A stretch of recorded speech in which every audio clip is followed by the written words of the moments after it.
صل على سيدنا محمد وعلى آل سيدنا محمد.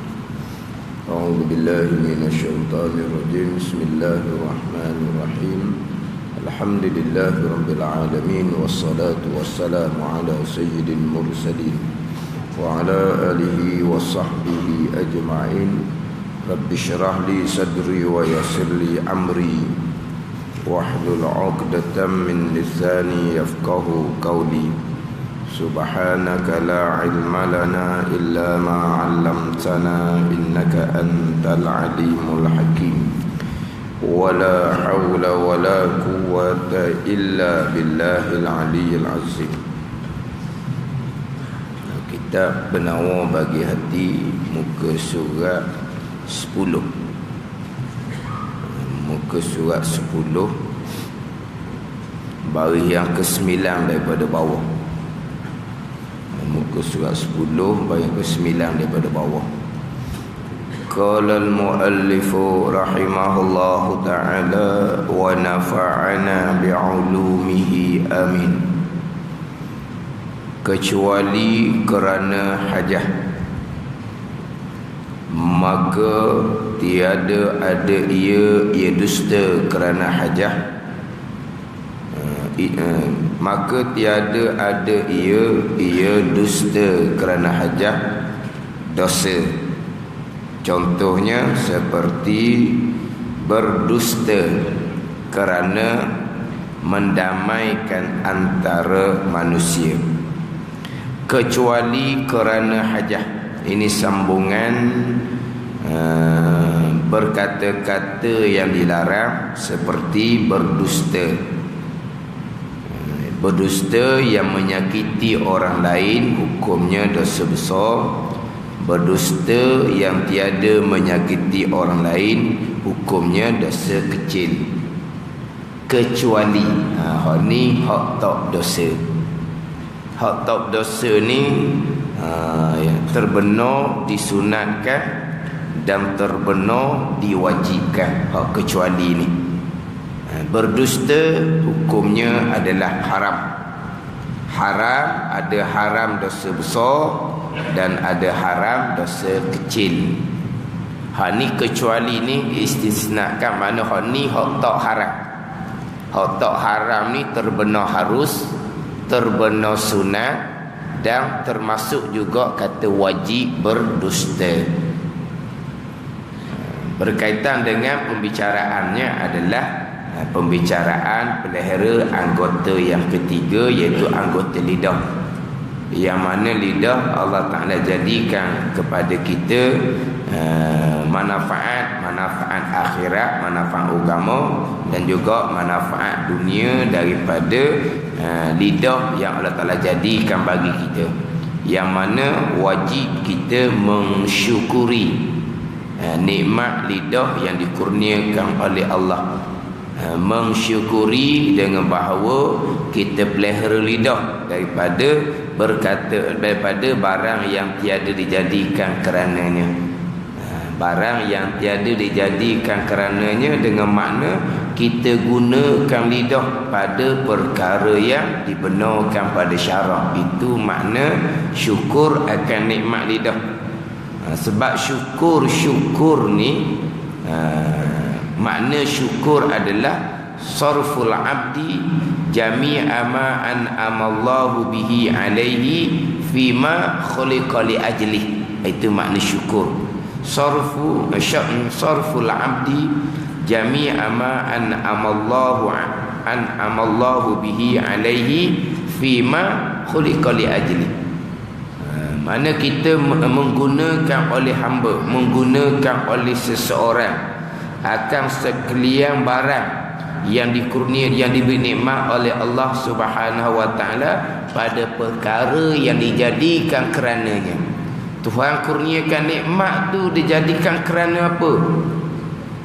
Tuhan jadikan nikmat di kita ni kerana mengabdikan diri kepada Allah Subhanahu wa Ta'ala.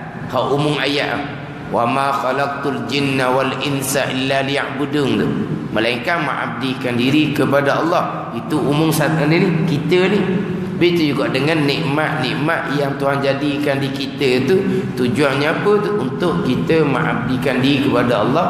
Kita gunakan nikmat pada ketaatan, jangan kita gunakan nikmat pada perkara yang dilarang. Itu dipanggil mensyukuri. Syukur kita gunakan nikmat pada perkara yang dijadikan kerananya. Tuhan kurniakan nikmat kerana apa? Kerana nak mengabdikan diri kepada Allah Subhanahu wa taala. Jadi kita buat ibadat ni, ibadat yang kita lakukan inilah syukur. Sebab tu kita buat ibadah, selain daripada kita dapat pahala ibadah, pahala semayang, pahala berjemaah, pahala belajar, pahala baca Quran, pahala berzikir, itu pahala zahir. Kita juga dapat pahala syukur, itu pahala ketaatan hati. Bila kita sembahyang, maknanya kita bersyukur. Bila kita belajar, maknanya kita bersyukur. Kita guna nikmat yang Tuhan kurnia kita, dengan sihat kita, dengan rezeki-rezeki, dengan apa semua kita guna buat mengabdikan diri kepada Allah. Itu dia panggil syukur. Boleh pahala taat zahir itu, dan juga boleh pahala taat hati. Sebab syukur ni perintah wajib. Syukur ni perintah wajib. Bila kita gunakan nikmat pada pekerjaan yang wajib, itu syukur yang diwajibkan. Kita guna nikmat pada melakukan ketaatan yang sunat, itu syukur yang disunatkan. Kerana kita boleh pahala taat zahir, dan kita boleh pahala syukur taat hati. Mana kita buat ibadat tu panggil syukur. Jadi kalau kita gunakan lidah untuk mengaji Quran, itu syukur. Kita gunakan lidah untuk berzikir, itu syukur. Gunakan lidah untuk mengajar ilmu yang memberi manfaat, menyuruh perkara yang ma'ruf, melarang perkara mungkar, bagi nasihat agama, itu dia panggil syukur belaka tu. Sebaliknya, kita gunakan nikmat pada perkara yang dilarang, yang tidak dijadikan kerananya, itu dia panggil mengkufuri nikmat Allah Subhanahu wa taala. Jadi syukur ni kita guna, jangan kita gunakan lidah pada berkata-kata dengan yang dilarang. Mana contoh yang dilarang terdahulunya? Berdusta, bohong. Dusta iaitu dilarang. Hukum asalnya dusta ni hukumnya adalah haram, haram dosa besar dan haram dosa kecil. Kemudian di dalam tu agak panjang sikitlah dia cerita berkaitan dengan takrif dusta. Di muka surat 28. Muka surat 28. Pada pembicaraan tajuk dia loba atas berkata-kata. Muka surat 28. Di antara maksiat hatinya adalah loba atas berkata-kata, berahi sungguh cakap. Ni loba atas berkata-kata. Kita loba ni tamak dah. Tamak loba harta kalau kita lah. Tamak ni loba harta, tamak. Dan ni dah dicerita bab loba atas berkata-kata. Itu di antara ini sifat mazmumah. Dia loba atas berkata-kata. Dia panjang cerita bab orang yang loba atas berkata-kata. Kemudian di antara pembicaraannya berkaitan dengan berdusta. Berdusta surat 28. Surat 28 baris yang ke-12 daripada atas. Cuba. Adapun berdusta maka iaitu mengkhabarkan akan sesuatu yang menyalahi barang yang ia atasnya, sama ada mengetahui akan perkara itu dan sengaja ia atau tiada sengaja. Dia dusta ni, apa yang kita cerita dia sidik benar, mutabaqatul khabar lil waqi', itu benar. Mutabaqah ceritaan dengan yang berlaku, itu benar. Mutabaqah maknanya apa yang kita cerita dengan waqi', dengan yang berlaku tu selaras, tepat. Itu benar lah. Adapun dusta sebaliknya. Apa yang kita khabar, kita cerita tu menyalahi, tidak mutabaqah. Tu dusta. Itu dia panggil dusta. Sama ada yang kita cerita tu tak tepat, tidak selaras dengan hak berlaku tu, kita tahu serta sengaja ataupun kita tersalah. Kita cerita, tapi apa yang kita cerita tu tidak muafakat dengan hak sebenar. Itu dipanggil dusta lah. Sama ada kita sengaja cerita hak tak betul ataupun kita tak sengaja, dusta. Cuma sengaja dengan tak sengaja tu bab dosa ngedap dosa je. Kalau sengaja cerita perkara yang tak sebenar, tu berdosa. Kalau kita tersalah cerita, kita ceritanya mati, contoh aksiden tu, tak mati, koma je, selamat lagi dianya, tapi koma tak sedar, kita kata mati. Panggil apa tu?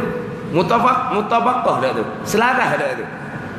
Dengan hak kita kata mati dengan sebenarnya koma, selaras, serupa. Dusta. Kita tak nawah, kita tak dusta, kita tak sengaja, dusta. Cuma tak sengaja tu tak berdosa, tapi panggilnya dusta. Kita tak mengaku dusta dah, kita tak sengaja.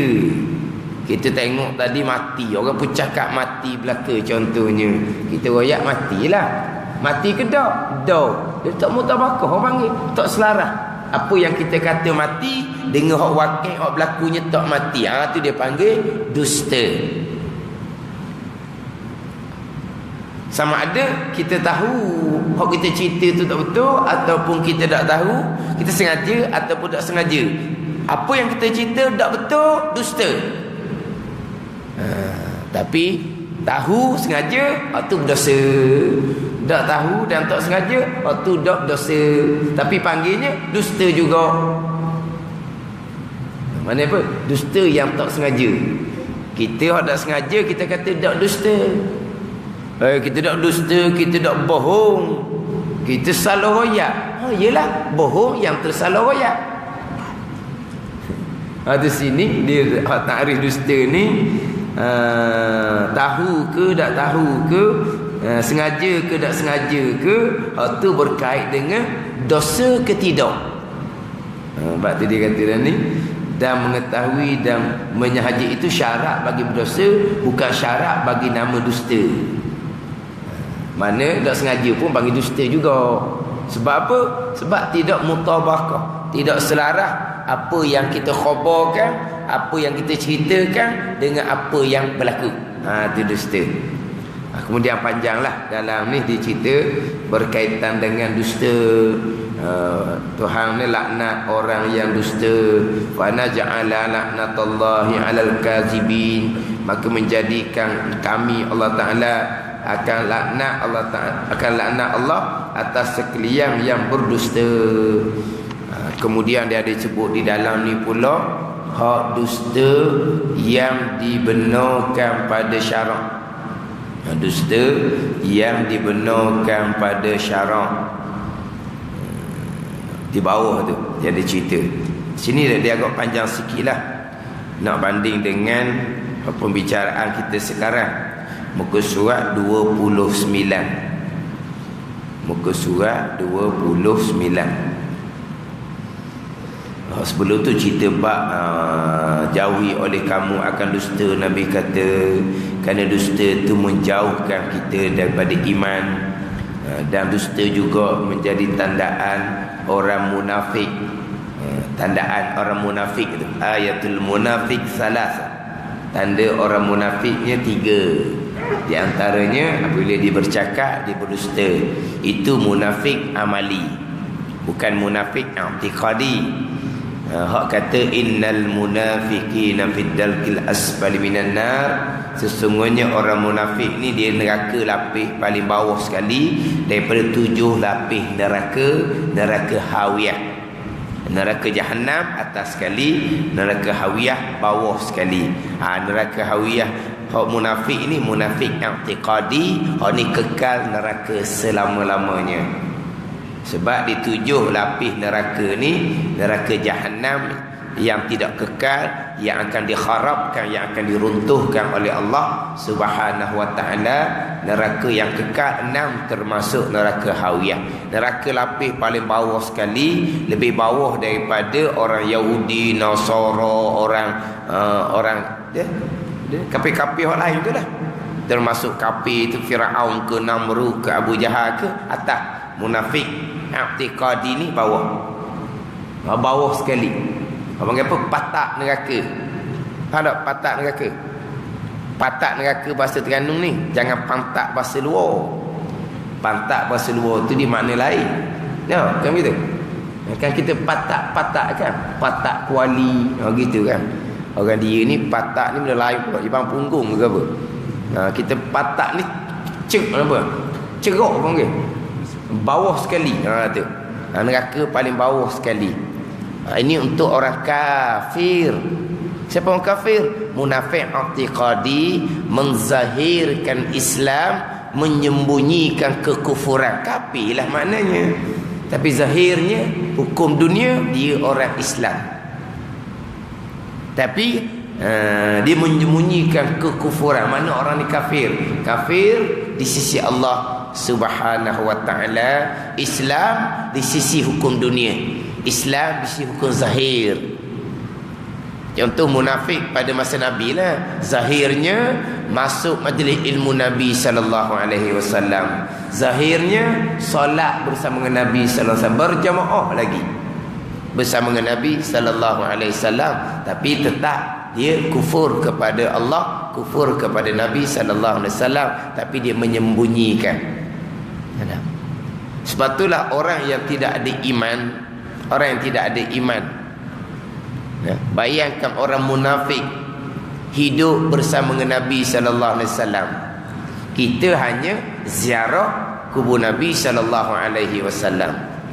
Orang munafik solat berjemaah di belakang Nabi sallallahu alaihi wasallam. Kita hanya solat di masjid Nabi sallallahu alaihi wasallam. Itu sahaja. Orang munafik hidup bersama dengan Nabi, solat berjemaah di belakang Nabi sallallahu alaihi wasallam, tapi kalau tidak beriman, tu tetap tak ada faedah sikit habuk pun. Samalah kitanya. Kita duk pergi Mekah Madinah kita duk perginya. Tapi iman kita macam mana? Akidah kita macam mana? Ni orang munafik, dia menyembunyikan kekufuran. Kafir di sisi Allah Subhanahu wa taala. Sama juga orang Islam, muayyah Islam, zahirnya Islam, semayang puasa lagi, tapi kalau berpegang dengan akidah yang kafir, sama juga kekal neraka selama-lamanya. Jadi kalau akidah tak ada, duk pergi Mekah Madinah ni macam ni negeri kedua kepada dianya, rumah kedua pada dia sekalipun. Orang munafik, Madinah tu kampung halaman dia, kekal neraka selama-lamanya. Ini hak menyembunyikan. Sama juga dengan orang yang tidak menyedari, berpegang dengan akidah yang kufur. Ada orang ni, sebab tu dalam kitab Sirajut Talibin, beberapa golongan yang tertipu dalam rukun ibadah. Di antaranya dalam kitab Sirajut Talibin, golongan yang sentiasa berulang alik tanah haram Mekah Madinah, tanah haram Mekah Madinah. Golongan yang sentiasa berulang alik tanah haram Mekah Madinah, tetapi golongan ni langsung tidak mempelajari ilmu agama. Ada dinyatakan dalam kitab Sirajut Talibin. Golongan yang menghampakan kewajipan-kewajipan. Dia sentiasa Mekah Madinah, tapi dia menghampakan kewajipan. Hak paling besarnya dia menghampakan kewajipan belajar. Dia menghampakan kewajipan tolong-menolong dalam keluarga, tolong-menolong dalam masyarakat. Dia tak ada tolong-menolong, tidak ada. Yang dia adanya sipang Mekah, sipang pergi Mekah, tu je. Kiri kanan dia tak peduli. Keluarga perlu bantuan ke, masyarakat perlu bantuan, dia tak peduli. Dia kira aku sipang, aku lagi Mekah. Mu hidup susah ke, makan tak cukup ke, mu punya pasal. Bukan haku. Hakunya simpan duit lagi Mekah. Itu di dalam kitab Sirajut Talibi. Mana berulang alik Mekah Madinah dalam keadaan menghampakan kewajipan-kewajipan, di antara paling besarnya menghampakan kewajipan belajar fardu ain. Ini golongan yang tertipu. Dinyatakan dalam kitab Sirajut Talibin, syarah kepada kitab Minhajul Abidin. Jadi hak munafik, hak disebut dalam ayat itu munafik i'tiqad.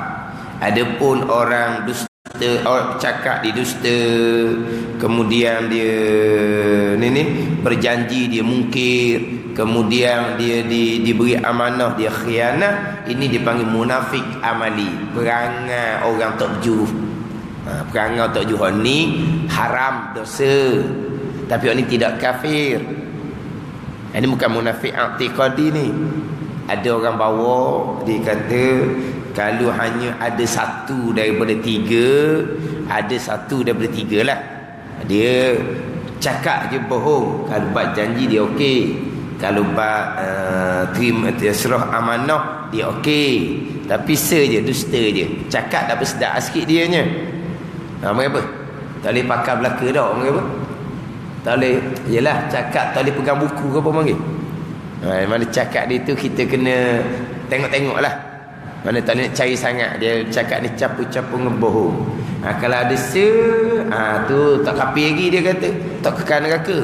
Tapi kalau ada tiga-tiga di seorang, dia seorang ni, bohong pun dia, mungkin janji pun dia, khianah akan amanah pun dia, hak ni kapi kekal neraka ni dia hubung. Allah. Kita ahli sunnah wal jamaah melakukan dosa, wa imma dosa besar sekalipun, selagi tidak menghalalkan, tidak dihukumkan kafir. Khawarij buat dosa ni dia kafir, ahli sunnah tidak. Walaupun dosa dilakukan dosa besar sekalipun, selagi tidak menghalalkan, tidak dihukumkan kafir. Walaupun ada ketiga-tiga, nerakalah dianya sebab dia dusta, dia mungkin janji berdosa haram, dia khianat amanah, dosa haram, nerakalah. Tapi bukan kekal neraka, bukan neraka hawiyah. Itu dipanggil munafik amali. Mana orang tak jujur lah. Munafik i'tiqadi tak jujur juga. Dia menzahirkan Islam, tapi sebenarnya dia menyembunyikan kekufuran. Panggil apa? Tak jujur lah tu. Hal ni pun sama, tak jujur lah. Cakap molek, cakap manis, tapi sebenarnya nak dia bohong. Kalau kata janji, okey, mu tunggulah, okey dianya. Cakap manis, tapi okey mu tunggu mu nak aku kan. Dah. Macam mana ni amanah ni, sanggup dak ni tunai amanah, sanggup dak terima, sanggup, okey, tak apa. Percaya agak-agak tak apa. Tapi hati dia dah boleh ke aku ada benda kan. Ada panggil orang tidak jujur, orang yang menyembunyikan kejahatan. Hak munafik i'tiqadi menyembunyikan kekufuran. Munafik amali ni menyembunyikan perangai jahat. Itu munafik amali dia panggil.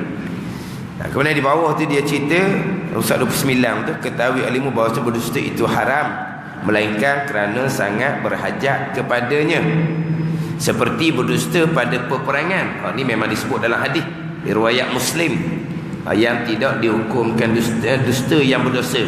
Di antaranya adalah berdusta dalam peperangan dan berdusta kerana mendamaikan orang berkelahi. Tu Nabi kata wal islah bainan nas. Satu lagi yang Nabi kata berdusta yang tidak berdosa, berdusta suami tak kala engkar ia di hadapan isterinya, tak mengaku bahawa ada madunya lebih kasih kepadanya. Ni berdusta wa hadisar rajul imra'atahu wa hadisal mar'ata zaujaha. Ni dusta yang dibenarkan pada syarak, dusta pada peperangan, dusta kerana mendamaikan orang berkelahi, wal islah bainan nas. Kemudian dusta percakapan lelaki dengan isterinya dan percakapan perempuan dengan suaminya dengan percakapan yang disukai. Ini dusta yang dibenarkan pada syarak. Mengapa bohong sunat? Dia misal dalam kitab ni, misal kitab ni. Di sini dalam berdusta suami tak kala engkar dia di hadapan isteri. Engkar ni tak mengakulah bahawa ada madunya lebih kasih kepada mana dia kalau bini dua kau. Jadi bini dia kata sayang kau muda. Tak, dia kata sayang hak tua lah, hak lama. Hak lama dah sayang hak lama lah. Tapi dalam hatinya sayang hak baru lah. Takkan sayang hak lama pula tua dah, hak baru ni muda lagi. Tapi dia kata dah diengkar. Itu dusta yang dibenarkan pada syarak. Ni dia panggil bohong sunat. Ini bukan cerita P.Ramlee ni, jangan salah faham. Jangan salah faham ni. Kalau tak ada dusta yang dibenarkan, dusta antara suami isteri, dia kata tu cerita P.Ramlee. Bukan cerita Madu 3 apa. Bukan ni. Maknanya percakapan suami isteri ni, percakapan makna dalam agama ni ada dibenarkan untuk apa ni? Kita bercakap perkara yang disukai. Kita kalau tanya cerita-cerita lama, cerita-cerita dahulu. Dia tanya, kita kena cerita perkara yang disuka. Jangan kalau kita cerita sebenar-benar kita dulu begini, dia akan jadi kesan. Lama benda ni. Akan bawa pakai bila-bila. Okeylah. Tak apalah, benda lama, benda lepas dah. Okey. Kan tak balah. Balah je, dia akan ukit balik apa yang kita cerita. Apa yang kita cerita sejarah lama. Kalau kita mengaku terang-terang. Masa tu okey, tak apa. Tu cerita lama. Tu cerita lama, salah bertaubat dengan Allah. Okey lah. Kita harapan lah pula. Tapi kalau ada masalah je kemudian hari, timbul tak cerita ni? Akan timbul cerita ni. Lepas tu macam mana? Cerita benda yang disuka. Kalau cerita benda disuka, tak betul ni, bohong. Itu dibenarkan pada syarak. Hak ni 3 perkara dusta dibenarkan pada syarak ni ada hak dalam riwayat Imam Muslim. Hak 3 dusta yang dibenarkan pada syarak yang tidak dihukumkan dosa. Hak 3 perkara ni. Ni kena ngaji molek. Kalau tak faham, kita ingat kena cerita lulu gitu.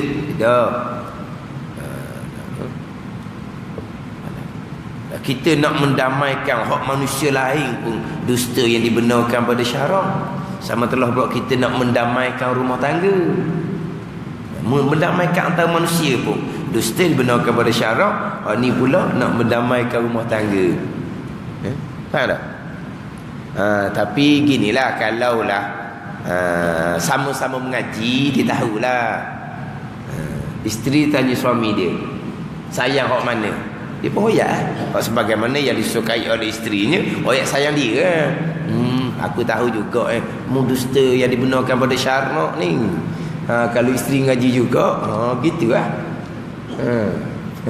Ini cerita betul ke dusta yang dibenarkan pada syarak?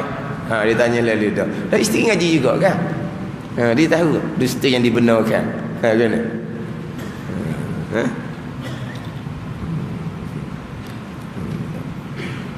Dia dusta hukum asalnya haram dosa besar, haram dosa kecil, haram dosa besar, dusta yang menyakiti, haram dosa kecil, dusta yang tidak menyakiti. Ini dusta yang diharamkan. Kecuali kerana hajah. Ini dusta yang tidak diharamkan. Dusta lah tapi tidak diharamkan. Macam di hadapan mengumpat haram, tapi ada mengumpat yang dibenarkan. Dan kita akan cerita di muka surat 30 mengumpat yang dibenarkan pada syarak. Tadi muka surat 28 29 kan? Lepas itu muka surat 30 mengumpat yang dibenarkan pada syarak. Ada 6 keadaan, 6 tempat. Mengumpat lah, takrif dia memang dinamakan mengumpat, tetapi dibenarkan pada syarak. Dibenar pada syarak ni terbenar harus, terbenar sunat, dan terbenar mengumpat yang diwajibkan oleh syarak. Tapi hukum asal mengumpat haram, hukum asal bohong haram. Tapi ada yang dibenarkan pada syarak. Hak mengumpat yang dibenarkan pada syarak 6 tempat ni, dan kitab Pandai Bagi Hati muka 30, dalam kitab Hidayatus Salikin ada, dalam kitab kitab Azkar Imam Nawawi pun ada, dalam kitab Riyadhus Shalihin Imam Nawawi pun ada, dalam kitab Sirajut Talibin pun ada syarah kepada Minhajul Abidin, mengumpat yang dibenarkan pada syarak. Ni hak kitab kita ni. Kitab Penawar Bagi Hati, muka surat 30. Mengumpat Ibn Qayyim ada 6 tempat. Ini cerita bab dusta. Ada dusta dibenarkan pada syarak. Ni yang tidak diharamkan. Kenapa? Kerana dusta ni dusta kerana hajah. Maka tiada ada ia dusta kerana hajah ni dosa. Tidak dosa lah. Mana? Seperti berdusta kerana mendamaikan antara manusia yang berkelahi, contohnya. Kerana sabda Nabi sallallahu alaihi wasallam, laisa bil kazzabi man yuslihu bainan nas. Artinya tiada mereka yang mendamaikan antara manusia itu berdusta.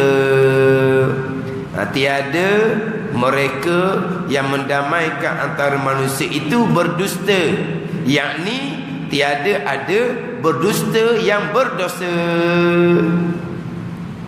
Dia hazah na'at tu, hazah dia punya sifat dia. Tiada, mana tiada mereka yang mendamaikan antara manusia itu berdusta, yakni berdusta yang berdosa. Dia gitu. Bukan berdusta yang berdosa. Berdustalah. Sebab tadilah dusta ni adamu mutabaqatil khabari bil waqi'. Itu dusta. Tidak mutabaqah, tidak selaras cerita dengan hak berlaku. Dusta lah. Hak benarnya mutabaqatul khabari bil waqi'.